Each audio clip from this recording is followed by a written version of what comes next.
Bonjour à tous, merci de nous recevoir aujourd'hui dans cette soirée.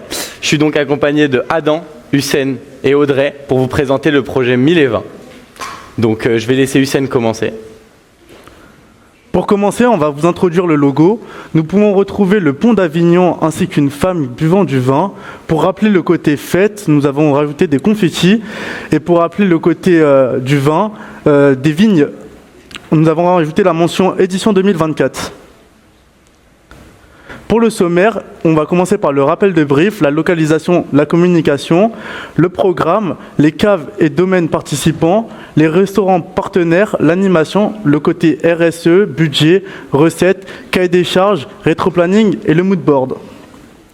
Pour le rappel de brief, vignerobles, négociants, confréries, amateurs de vin, adeptes de la bonne humeur se retrouvent jeudi 21 novembre 2024 à Avignon pour fêter les vins des Côtes-du-Rhône et l'arrivée du nouveau millésime. Pour le budget alloué, vous nous avez donné 70 000 € ainsi que l'interprofession de 44 500 €.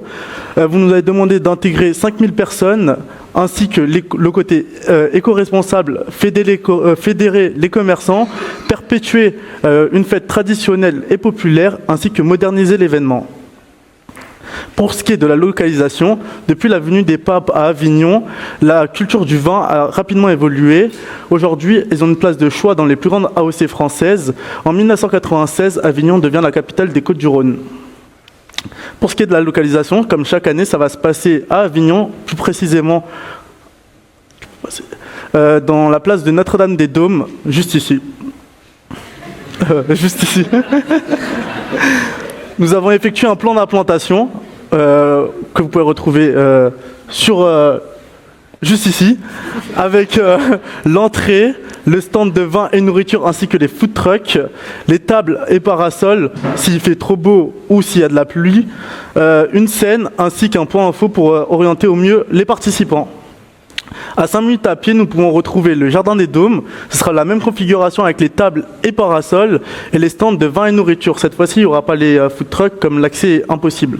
Juste à côté, nous pouvons retrouver un stand, une zone sanitaire qui pourra accueillir 30 toilettes. Je vais maintenant aborder avec vous le côté communication de l'événement. Tout d'abord les affiches en ville, ensuite le point sur le blog. Nous enchaînerons ensuite sur le côté Instagram et réseau pour finir sur nos collaborations avec nos influenceurs. Donc, pour l'affiche promotionnelle que vous avez juste sous les yeux, c'est donc une affiche qui sera affichée dans toute la ville avec toutes les mentions importantes, que ce soit la date, l'heure, les activités qu'on pourra retrouver sur place et surtout la mention « L'abus d'alcool est dangereux, à consommer avec modération ». Maintenant, le blog, nous serons donc affichés sur le blog Côtes-du-Rhône avec les mêmes informations que vous avez retrouvées précédemment, mais en un peu plus détaillé.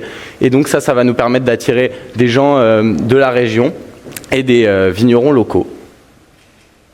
Le côté communication, donc maintenant sur l'Instagram, nous aurons un Instagram très simple, très épuré qui va nous permettre de ramener plus de jeunes parce que c'est un réseau social beaucoup plus utilisé par les jeunes, avec simplement des « le saviez-vous », des petits quiz sur le vin et sur les vins du Côtes-du-Rhône, bien sûr avec les mentions hashtag 1020, hashtag Côtes-du-Rhône qui nous permettront d'avoir plus de visibilité sur les réseaux. Côté influenceur, on avait pensé à faire une collaboration avec un YouTuber, donc Morgan VS, qui comptabilise 1 340 000 abonnés et qui est un YouTuber qui a déjà fait du contenu sur tout ce qui est vin et spiritueux, notamment en haut la vidéo où il teste des vins de plus en plus chers en les comparant, et en bas son émission Q-Sec accompagnée de Joe Star, qui est une dégustation de vin à l'aveugle et on doit reconnaître quel vin est lequel. Maintenant, nous, ce qu'on veut, c'est viser des jeunes. Donc, on a remarqué que notre cœur de cible était les 18-24 ans. Et grâce à cette étude, on peut voir que c'est 25% des 18-24 ans qui consomment du vin au moins une fois par semaine. Ça nous donne un grand cœur de cible à toucher. Et voilà. Pour ce qui est du programme maintenant, de 10h à 13h, du coup, au Hall d'Avignon, il y aura une dégustation et vente de Côtes-du-Rhône. De 13h30 à 16h, il y aura des activités dans la rue et dégustation aussi et vente du Côtes-du-Rhône. De 18h à 19h, il y aura un défilé des confréries en musique. À 19h, il y aura un dîner Côtes-du-Rhône avec, sans oublier, un verre de Côtes-du-Rhône offert pour un menu acheté. De 20h30 à 21h, il y aura un spectacle de lumière.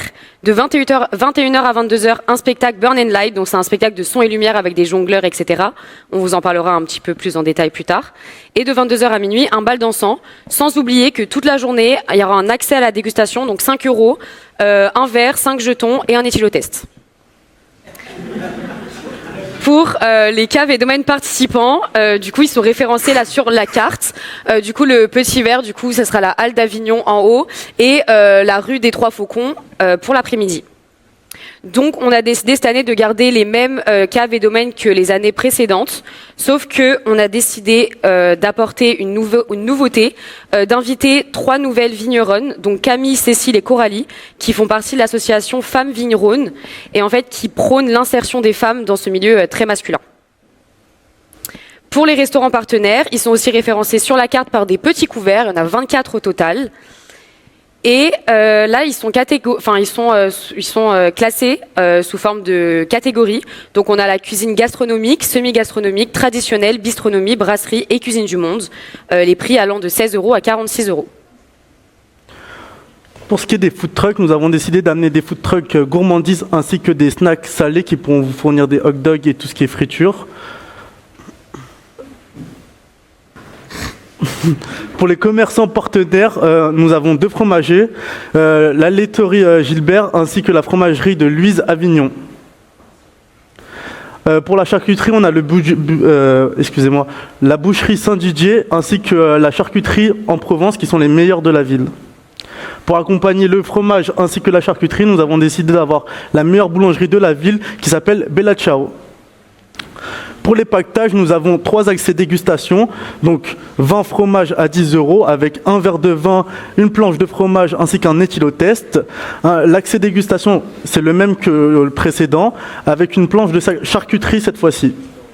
Pour l'accès dégustation, nous avons 2 verres de vin ainsi qu'une planche mixte, fromage et charcuterie, ainsi que 2 éthylotests. Pour les groupes, nous offrons une bouteille de Côtes-du-Rhône pour un groupe de 4, ainsi que 2 bouteilles du Côtes-du-Rhône pour un groupe de 6. Je vais maintenant vous parler des animations. Pour commencer la journée de 13h30 à 14h, nous allons organiser un quiz sur la culture de la vigne avec un coffret cadeau d'accessoires de vin à gagner. De 14h à 18h45, il y aura une tombola avec 2500 tickets disponibles à 3 € unité, à gagner un week-end viticole pour 2. Et de 15h à 16h, un concert de Patrick Bruel.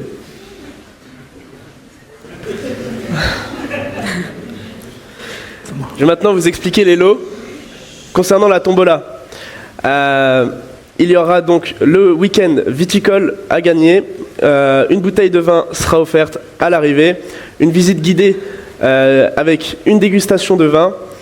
Un dîner dans un restaurant à proximité de votre hébergement. Une nuit au cœur d'une appellation connue de la vallée du Rhône. Et bien sûr, le petit déjeuner est compris. Pour ce qui est du coffret cadeau, ce sera un coffret cadeau luxe qui inclura 9 accessoires, dont un tire-bouchon, 2 mèches et un coupe-capsule et j'en passe. En début de soirée, de 18h à 19h, il y aura le fameux défilé des confréries qui partira du Palais du Roure pour arriver à Notre-Dame-des-Dons. Alors vous avez un petit aperçu du chemin du défilé qui fera 400 mètres. Pour le défilé, il sera accompagné d'une fanfare. Pour ceci, nous avons pris comme prestataire Tapa Cymbales, qui propose une multitude d'instruments. De 20h30 à 21h, nous allons illuminer la cathédrale avec une projection de lumière et de laser. Pour ceci, nous avons pris le prestataire France Laser. En début de soirée, de 21h à 22h, comme l'a dit ma collègue, le spectacle Burn and Light, qui sera un spectacle de son et lumière avec des acrobates et des jongleurs. Vous avez un petit aperçu. Et pour finir la soirée, de 22h à minuit, un bal dansant avec de la musique contemporaine, pop, slow et valse, qui sera orchestré par le DJ Mané Grimaldi, originaire de Marseille. Pour s'inscrire dans notre volonté RSE, nous avons décidé cette année, contrairement aux autres années, d'utiliser non pas des verres en verre, mais des verres en plastique réutilisables, que vous pouvez voir juste ici, arborés du logo 1020. Et comme fontaine, malheureusement, nous n'utilisons pas les fontaines que nous avons présentées précédemment. C'est les mêmes. Ah, c'est les mêmes. Ouais. Oui, c'est les mêmes. Bah voilà. Ah putain, j'avais pas vu. Donc je n'ai pas besoin de vous prouver que ce sont les meilleurs, je pense qu'ils l'ont très bien fait précédemment. Mais donc nous avons prévu d'en mettre une au point sanitaire présenté précédemment par Hussein. Elle comporte donc 14 robinets et c'est donc 100% éco-responsable et surtout 100% personnalisable, ce qui va nous permettre de brander la fontaine à eau avec les logos 1020. Concernant les toilettes dans la zone sanitaire, on va s'en munir de 30, des toilettes toutes équipées avec lave-mains et désinfection à la demande. Donc passons au côté RSE. Notre volonté, grâce à cet événement, c'est de responsabiliser les jeunes au côté RSE, donc de les encourager à une utilisation de verres réutilisables comme précédemment dit, à une réduction des déchets, à du recyclage et à du transport durable. Et évidemment, comme certains le savent, prévoir des quantités de nourriture sur des événements de cette ampleur, c'est assez compliqué. Donc nous avons prévu de donner toute notre nourriture en surplus à l'association Rancard, qui chaque mardi à midi et un vendredi par mois distribue de la nourriture aux plus démunis. Donc, avec ce côté RSE qui va bien dans les éclairages et l'énergie, la gestion de l'eau, la sensibilisation à la conduite responsable tout au long de l'événement, nous cherchons à contribuer à réduire l'impact environnemental, à promouvoir la responsabilité sociale et à sensibiliser les participants à l'importance du développement durable. Maintenant, pour la partie budget, le budget, il est séparé en 5 axes. Donc, frais techniques et aménagement site, avec tout ce qui est achat gobelets, toilettes mobiles, etc. Tout ce qui est frais artistiques et animation. On peut apercevoir le concert de Patrick Bruel à 0 €, parce que Patrick Bruel a un, a un domaine viticole juste à côté. Du coup, ça pourra lui permettre de promouvoir son domaine. Pour les frais achats vin, on a la participation versée aux exposants de 7 500 € qui nous étaient imposés, les frais de communication à 2 000 € et les compléments du staff. Cela nous revient donc à un total de dépenses hors taxes de 64 632 € et 12 centimes, avec une différence positive de plus de 5 000 €, qui est expliquée par le fait que cette année nous avons mis à disposition des emplacements de food truck, 15 emplacements à 800 € l'emplacement, on sera en bénéfice de 12 000 €. Pour le cahier des charges, en 5 axes aussi, on aura l'accueil, le matériel, l'animation, les exposants et restaurants et la logistique, avec une arrivée prévue entre 7h et 8h pour installation pour les caves et domaines, et une arrivée à 10h pour les food trucks. Pour le rétro-planning, en 5 axes aussi, on a le diagnostic, le contenu, la logistique, la communication Instagram et l'analyse, les retombées positives et ou négatives de l'événement, qui commencera le lendemain de l'événement jusqu'à un mois après. Et là, on vous a fait un petit mood board pour vous mettre un petit peu dans le thème. On peut voir les confréries, la convivialité, le vin, bien sûr, et beaucoup d'amusement et de joie. Merci de nous avoir écoutés.